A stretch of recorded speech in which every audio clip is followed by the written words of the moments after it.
We believe it's important because we recognise that heterosexual and being heterosexual is not the only way that our kids will end up living. We recognise that there are some kids in our community who will end up being homosexual or maybe bisexual or maybe transsexual or transgender. So if you are a student who is having different feelings to other students, or if you have friends or family or people in your community, that you can use the information that you're learning in class to help them discuss.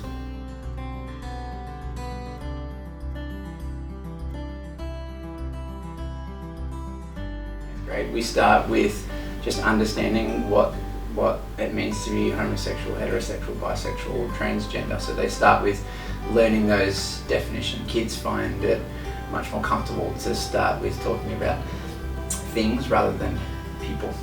From there we start to introduce things like people they might know, so actors or sportsmen or celebrities who may identify as bisexual or transsexual or gay or heterosexual. So they have people they can identify with and talk to, versus talking about people they may know or talking about themselves.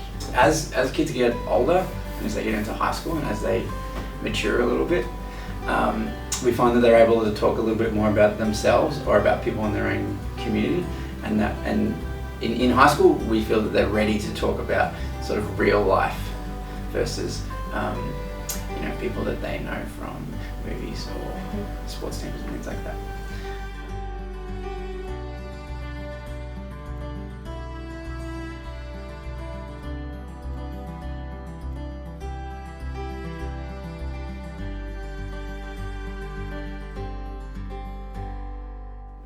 We believe that nothing is off the table, so anything, if kids want to talk about it, is okay with us. Because if they think it's relevant, then it is relevant. And it even comes down to things that we may not even have thought about as teachers that kids need to talk about. From early on, we talk about making sure that what gets said in the classroom really stays in the classroom.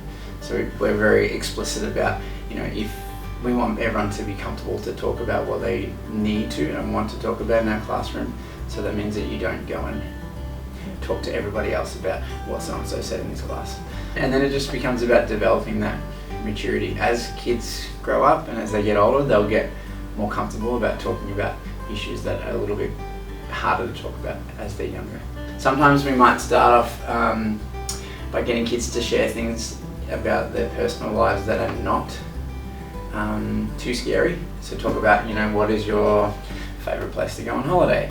Tell us about your family, tell us about your pets, things that kids are happy to share and talk about before you jump into talking about relationships or talking about dating or talking about things like that. It's not always discussions. Yeah, discussion is a massive part of our classes, but it's not always the way that we talk about things. In 8th grade this year we used some music to talk about homosexuality. So there was a couple of songs that we used that the lyrics were either written by artists who are homosexual or talking about the lesbian gay community. We listened to the song, we looked at the lyrics, everybody took a different verse and they kind of analysed what they were saying so that we could talk about the issue without talking about it personally. And then it just really becomes about building that culture of trust and the kids knowing that what they tell you and you're not going to go and tell everybody, and same with the other kids in the class, they're not going to go and tell everybody.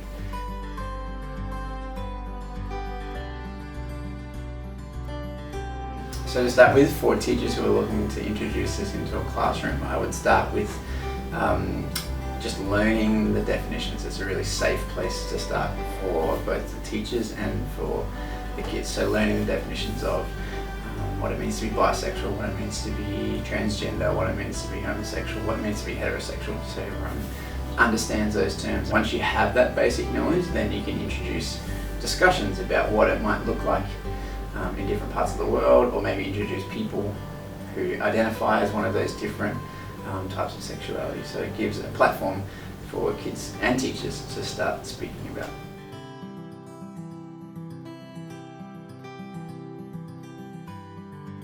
The most important thing is for them to feel like they have someone who they can speak to. We would always say in our health classes that any questions you want to ask with the group is totally fine, and we really encourage kids to ask any questions that they think are relevant or important.